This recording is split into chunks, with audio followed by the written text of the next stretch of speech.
Challenging star ಅಭಿಮಾನಿಗಳಿಗೆ good news ಸಿಕ್ಕಿದೆ. Sandalwood ನಟ ದರ್ಶನ್ ಬೆಂಗಳೂರಿನ ಬಿಜಿಎಸ್ ಆಸ್ಪತ್ರೆಯಿಂದ ಡಿಸ್ಚಾರ್ಜ್ ಆಗಿದ್ದಾರೆ. ಕೆಂಗೇರಿಯ ಬಿಜಿಎಸ್ ಆಸ್ಪತ್ರೆಯಲ್ಲಿ ಚಿಕಿತ್ಸೆ ಪಡೆಯುತ್ತಿದ್ದ ನಟ ದರ್ಶನ್ಗೆ ಜಾಮೀನು ಸಿಕ್ಕಿದ ಮೇಲೆಯೂ 2 ದಿನ ಆಸ್ಪತ್ರೆಯಲ್ಲಿಯೇ ಇದ್ದರು. ಇದೀಗ ಟ್ರೀಟ್ಮೆಂಟ್ ನಂತರ ನಟ ಡಿಸ್ಚಾರ್ಜ್ ಆಗಿದ್ದಾರೆ. ಬೆನ್ನು ನೋವಿಗೆ ಅಕ್ಟೋಬರ್ 31ರಿಂದ ಚಿಕಿತ್ಸೆ ಪಡೆಯುತ್ತಿರುವ ದರ್ಶನ್ ಫಿಸಿಯೋಥೆರಪಿ ಚಿಕಿತ್ಸೆಯನ್ನ ಪಡೆಯುತ್ತಿದ್ದರು. ಬಿಪಿ ಜಾಸ್ತಿ ಇದ್ದ ಕಾರಣ ಆಪರೇಷನ್ ಮಾಡದಿರಲು ವೈದ್ಯರು ನಿರ್ಧರಿಸಿದ್ದರು. ದರ್ಶನ್ ಸದ್ಯ ಡಿಸ್ಚಾರ್ಜ್ ನಂತರ ಪತ್ನಿ ವಿಜಯಲಕ್ಷ್ಮಿ ಅವರ ಫ್ಲಾಟ್ಗೆ ಹೋಗಲಿದ್ದಾರೆ ಎಂದು ಹೇಳಲಾಗಿದೆ.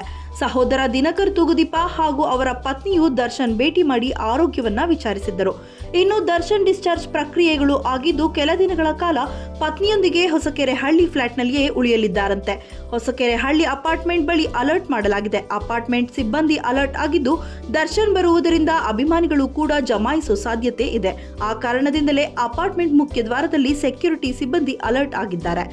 ಬೆನ್ನು ನೋವಿಗೆ ಅಕ್ಟೋಬರ್ 31ರಿಂದ ಚಿಕಿತ್ಸೆ ಪಡೆಯುತ್ತಿರುವ ದರ್ಶನ್ ಅವರು ಬಿಜಿಎಸ್ ಆಸ್ಪತ್ರೆಯಲ್ಲಿ ಫಿಸಿಯೋಥೆರಪಿ ಚಿಕಿತ್ಸೆಯನ್ನ ಪಡೆಯುತ್ತಿದ್ದರು. ಸದ್ಯ ಅವರು ಆಸ್ಪತ್ರೆಯಿಂದ ಡಿಸ್ಚಾರ್ಜ್ ಆಗಿದ್ದಾರೆ.